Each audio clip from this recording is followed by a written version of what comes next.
police for black girl nerds.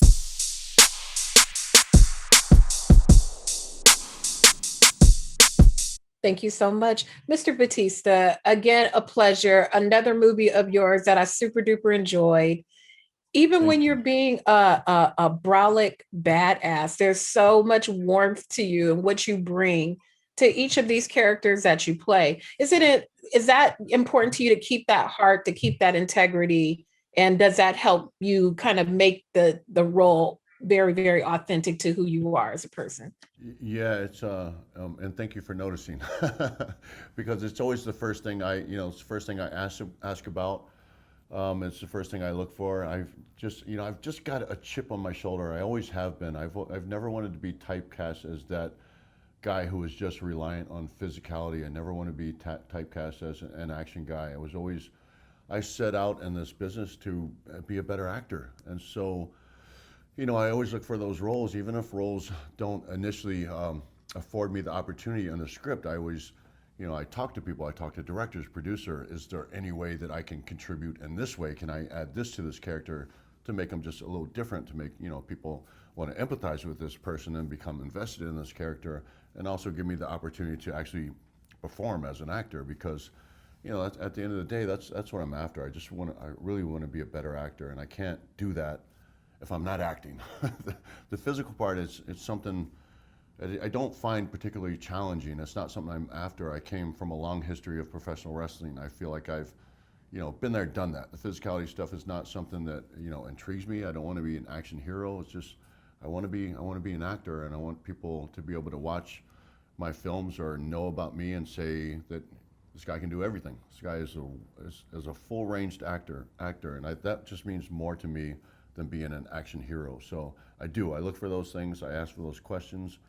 Even one of the first things I ever ask about a character, if someone comes to me and we got this role for you, I always say, is the guy intelligent? Is his character intelligent? Because people, when I first started my career, they wanted me to typecast me as guys that were just all brawn, no brain. I'm just not interested in being that guy. I don't want people to perceive me as that guy.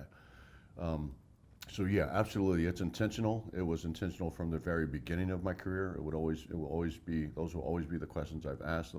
Those will be the roles that I'll pursue. Is people, characters with depth. I want to be a great actor. Mhm.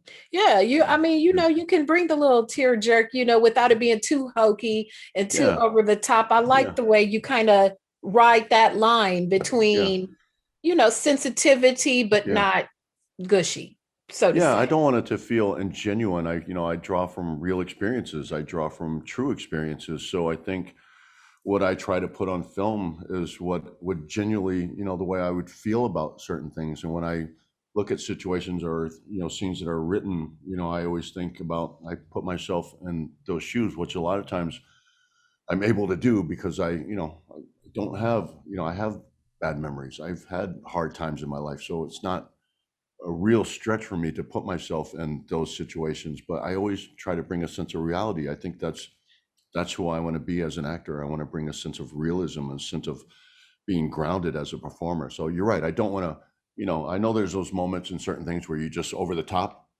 but I want to bring a subtlety to my performance, and that's kind of what I pride myself on. I would like to be known as a person who acts with subtleties more than performance, like grandeur performance. Right.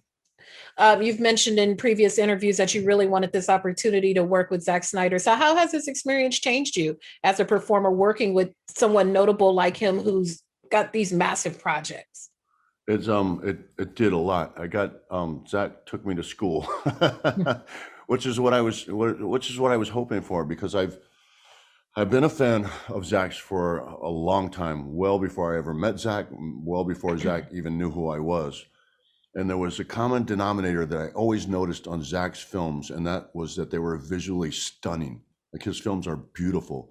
Um, so as a future filmmaker, as an aspiring filmmaker, I want to learn from these types of directors. I want to learn, what they're, why they're so good at what their strengths are. And so watching him work, I was really lucky on this film because not only was he the director, but he was also the cinematographer. So I not only got to work with him, but I got to watch his brain work. I got to watch his process. It's like watching a painter paint, watching a painter put together, a masterpiece. I got to see the process play out, in firsthand, and see him with a camera on his shoulder, like sometimes just blending in with us, like one of the cast members. But I got to see him see things and see things in performances and realize that those things are special. He wants to capture those things because they'll make his film better. So I got to watch him move in with the camera, see it, get the camera, change lens, move in, and get what he's trying to capture. But it's an interesting thing actually seeing somebody just for the first time witness what he wants to capture on film. Because a lot of times when you're watching someone, a lot of times your storyboards, kind of everything is planned out. The day's planned out. The shots are all planned out. But seeing someone just kind of off the top of his head, see something and find that interesting and realize that he wants that moment to be a part of his film, then that's like watching an artist at work. And so that's like, I was lucky enough and fortunate enough to get to watch that process play out, which is pretty rare. It's a pretty rare occasion because you don't see that. I've done a lot of films.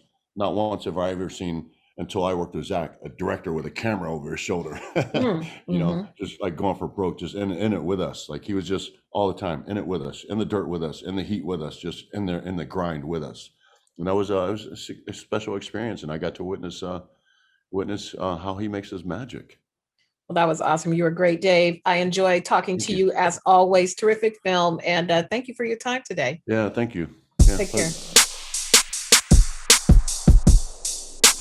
Omari, starting with you, this was so fun to see you in another role that's expanding and letting us get to see another dimension of you. We got little brains, a little brawn, just like yourself. You look like you had fun. Was this fun for you? I had a great time. I personally, I was dealing with a flood back in the crib, so that was really difficult. The house was flooding exactly at that time. I had to go away, which Netflix allowed for me to do, to New York equally in the midst of the flood. I had to go away and be there for the premiere for my final season on Power. And then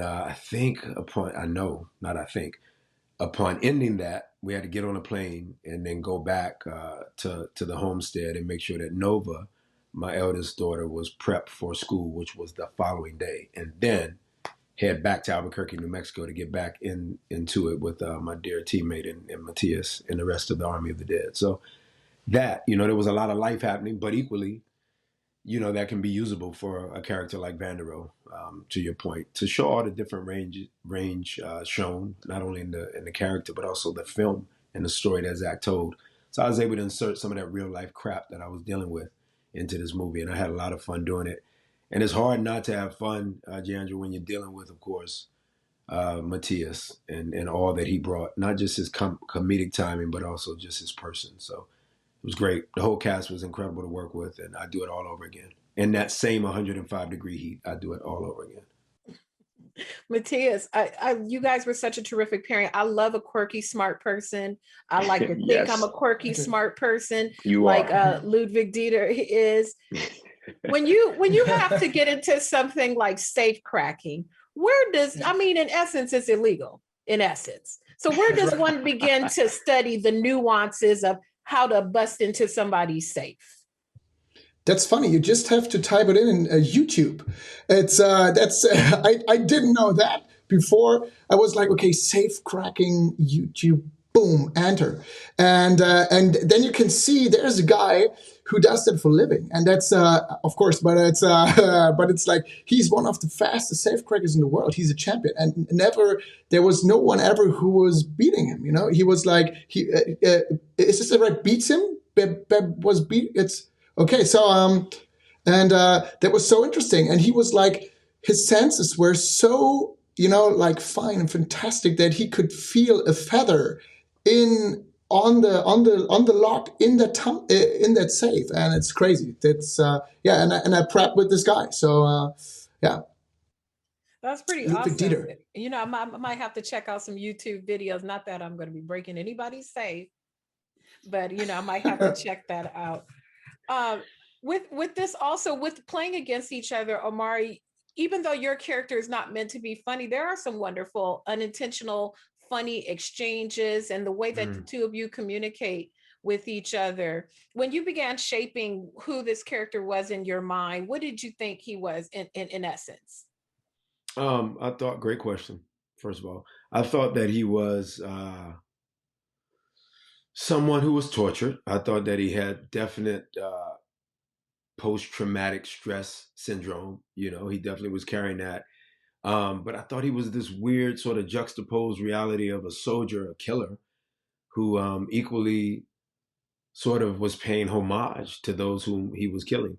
I think, you know, Zack perfectly wrote that, he and his teammate, in the sense of that which was shared in the dialogue with Dave's character, Scott, and Anna's character as well, when stating, hey, you know, when we were there, really there, you know, but then when I left, I started realizing these were just people and we were killing them. So I thought that was there. But then once you bring in, of course, Matthias and his Dieter, then I started to realize that very silly, funny side of me that you know that exists because you've interviewed me prior, and everybody on the set of Power knew, which bothers them equally sometimes when they have to defend me playing from Nobody's Fool or Sorry to Bother You, and people just see one character.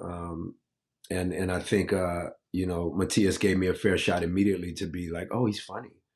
So I think, and Zack knew that, and so Zack was like, you know, oh, you're funny, so let's try to insert it where we can. Let the comedy come out of not trying to be funny, like just exist, which is funny. And, you know, playing against someone or opposite someone like Matthias, who's obviously very funny as well. That was pretty cool. You know, Kevin Hart and I talk about that a lot, like in the future, me being able to have a comedy where the world goes, okay. And that's what a career is, you know, that's what journey is, that's what growth is showing all these different colors that are in our bag or toolboxes of sort. And I think it was cool because once I got with Matthias, I said, okay, I get to insert even deeper, even more philosophical stuff. And hey, there's this big old component here called humor, which will bring it all together and, you know, be a character maybe that people will attract themselves to for the greater good of attracting themselves to all of our characters because we're a hell of a team in this project. But great question. I loved all of you together. It really, really was very entertaining to me. Thank you so much, gentlemen, for your time. I loved Thank it. you. Alvita saying thank you, Matthias, Yes. everyone. I love too. And I love it. Good to see you. Good to see your faces. Thank you so always. much. I always appreciate talking to you. Peace. I always appreciate you too. Thank you, gentlemen, so much. And you ladies were so kick ass, and I loved all of you together and individually. And this was really cool. I'm into anything zombie apocalypse, strong women, getting to a goal. I was with all of it. Beginning with you, Nora, the coyote. The coyote is legendary for leading people to where they need to go. When you think of the qualities of making someone a good leader, especially in that type of environment, what did you think of when you were shaping who Lily was? Who? Sorry. When you were shaping your character, you know, Yeah. what do you think are the qualities that make someone like that a good leader? So I think a good leader is someone who comes with a strategy and who's capable to also listen to the other member of the team, so who doesn't necessarily get stuck in their ego. But that's something, you know, that I really discovered along the way when I was shooting the movie. You know, there was this scene where I really had to be in charge, and I forgot all my lines, and I had a lot of doings. And at this point, I was like, I am not a leader. I suck. They will all find out that I'm not a leader. And I started like freaking out. And then I discovered something really interesting, which was a leader can have doubts, and a leader can be sensitive and emotional. And I think the strength of a leader is to own also their vulnerability and be able to work with other people. Mm-hmm. Tig, your character was with it from the jump. No discussion needed. Let's go. Committed to the mission, etc. Is that the strength of a airline pilot? It's a different level of secureness and a fearlessness that goes to doing something like that. Because I'd be afraid to get on a helicopter like that. Yes, It's I would say a big ask for a normal person to hop in a helicopter and fly into that zombie situation. I don't know if that's the technical term for it, but it was a zombie situation. But yeah, I feel like my character was game for it, and I'm realizing as I'm talking, I'm not sure if I'm answering your question. Yeah, I was just like, what am I saying? But you guys all rocked it. Ella, Kate, had a sense of selflessness. Anna, you were just taking people out. I loved all of it. Thank you for your time. They are giving me the wrap it up music. I loved you all in it. Thank you so much. Thank you, Jeandra.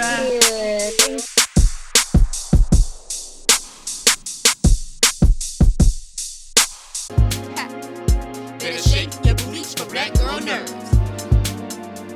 Better shake your booties for black girl nerves.